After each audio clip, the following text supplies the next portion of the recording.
भारतीय टुडे 21 से मैं आरपी पंडित आपके साथ हूं। मेरे साथ इस समय जिला करनाल के हलका घरौंडा से कांग्रेस के वरिष्ठ नेता सतीश राणा जी हैं, जो कि बहुत पुराने समय से कांग्रेस पार्टी के साथ कंधे से कंधा मिलाकर चलते हैं।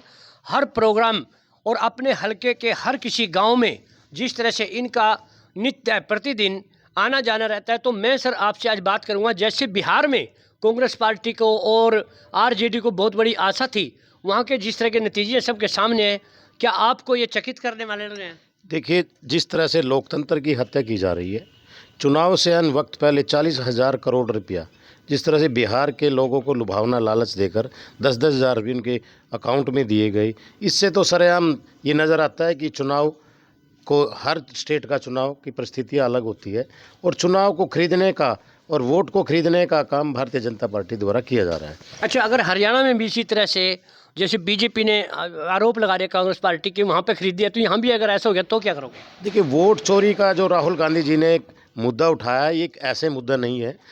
वोट चोरी हर प्रदेश में हो रही है और ये लोग लोकतंत्र की हत्या नित प्रतिदिन किए जा रहे हैं, चाहे वो किसी भी रूप में हो। तो क्योंकि वोट चोरी कर एक घर में 60-60 वोटे, कहीं 200 वोटे, कहीं 50 वोटे बंदे रहते हैं वहाँ उस घर में दो, और एड्रेस उसी एड्रेस पे 60-60 वोटें बनी हुई हैं।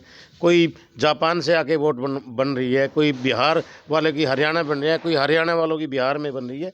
ये पूरे सरेआम हत्या की जा रही है और गुंडागर्दी भारतीय जनता पार्टी द्वारा जिस तरह से लालच देकर करोड़ों हजारों करोड़ रुपया देकर ये 5 रुपये 7 रुपये पर डे की एवरेज 5 साल में पड़ती है। बिल्कुल 5.5 की बनती है। 5.5 रुपये पर डे की एवरेज में इन्होंने बिहार की जनता को झूठ बोलकर लूटा। भाई, अगर आपने विकास करना है तो वो और बहुत सारे प्रदेश हैं, पंजाब है, हरियाणा है, JNK है, तमिलनाडु है, आप वहाँ भी दीजिएगा 40-40 हज़ार करोड़ रुपया उन सरकारों को दीजिएगा। जहाँ आपकी सरकार है, जहाँ विपक्ष की सरकार है, आप वहाँ ग्रांट नहीं देते, उनकी फंडिंग रोकते हैं।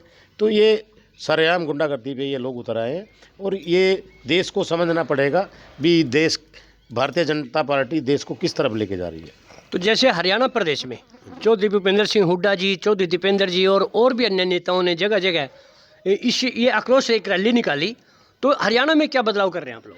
देखिए, दीपेंद्र हुड्डा जी हैं, चाहे भूपेंद्र हुड्डा जी हैं, चौधरी उदयभान जी हैं, हमारे प्रदेश के नवनियुक्त राव नरेंद्र जी हैं, वो दिन रात मेहनत कर पूरे प्रदेश में घूम रहे हैं और इनकी जो कमियां हैं भारतीय जनता पार्टी की, वो उनको उजागर कर रहे हैं। वोट चोरी का मुद्दा एक है, बेरोजगारी का मुद्दा है, भ्रष्टाचार का मुद्दा है। तो आज पूरे प्रदेश के अंदर क्राइम में नंबर 1 हरियाणा बन चुका है। बहुत सारे मुद्दे हैं जो विपक्ष की भूमिका में हम पूरे प्रदेश में जाकर और कांग्रेस पार्टी जन जन तक आवाज़ पहुँचा रही है। तो जागरूक करने के लिए जैसे राहुल गांधी जी ने बिहार में बहुत सारे प्रोग्राम किए, आप भी कर रहे हैं, तो आपको लगता है कि हरियाणा की जनता जागरूक होगी इससे? बिल्कुल 100% होगी। आने वाले 2026 में 8-10 प्रदेशों में चुनाव है और केंद्रीय नेतृत्व भी इस बात पर जोर दे रहा है कि जहाँ जहाँ कमियां हैं और लोगों को जागरूक किया जाए कि भारतीय जनता पार्टी देश को और प्रदेश को लूटने का जो काम कर रही है, वोट खरीदने का जो काम एक बड़ा षड्यंत्र चल रहा है, उसको दूर करने का काम करेगी कांग्रेस पार्टी। जैसे बीजेपी के नेता हर प्रदेशों से जहां चुनाव होता है वहां जाते हैं, तो कांग्रेस पार्टी के नेता आप मानते हो कि पीछे रहते हैं? आगामी चुनाव में अगर आप लोगों को ऐसी कोई रणनीति बनानी चाहिए या नहीं कि जहां भी चुनाव वहाँ पूरे देश के नेता जाकर के प्रचार करें? देखिए, कांग्रेस पार्टी का नेतृत्व, शीर्ष नेतृत्व ड्यूटियाँ लगाता है। जहाँ जहाँ जिस प्रदेश में जिस नेता की रिक्वायरमेंट होती है वो पूरा प्रोग्राम के तहत ड्यूटियाँ लगाई जाती है। ऐसा नहीं है कि नहीं जाते, फिर भी जहाँ कुछ कमियाँ रह गई हैं तो जनादेश को स्वीकार करना चाहिए।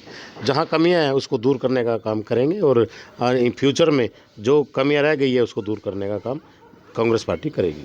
तो देखिए, सतीश राणा जी ने यहाँ पर अपने वरिष्ठ नेता श्री राहुल गांधी और चौधरी भूपेंद्र सिंह हुड्डा तथा दीपेंद्र जी व पूर्व प्रदेश के अध्यक्ष चौधरी उदयभान जी व वर्तमान अध्यक्ष का एक तारीफ करते हुए यही कहा कि कांग्रेस पार्टी अपनी आगामी रणनीति बनाते हुए प्रदेश में दोबारा से बहुत अच्छे तरीके से उभर कर आएगी। इन्हें अभी ये आशा है और ये भी इन्होंने कहा कि प्रदेश में जिस तरह अन्य प्रदेशों में चुनाव होते हैं तो वहाँ पर कांग्रेस पार्टी के नेताओं की बाकायदा ड्यूटी लगाई जानी चाहिए और ये भी इस बात पर हमेशा तत्पर है। क्यों जी, अगर आपकी ड्यूटी लगी तो आप हमेशा? बिल्कुल, प्रदेश नेतृत्व जहाँ भी हमारी ज़रूरत समझेगा, चाहे वो देश का किसी भी कोने में जाना पड़े, हम दिन रात पार्टी के लिए काम करने के लिए तैयार हैं।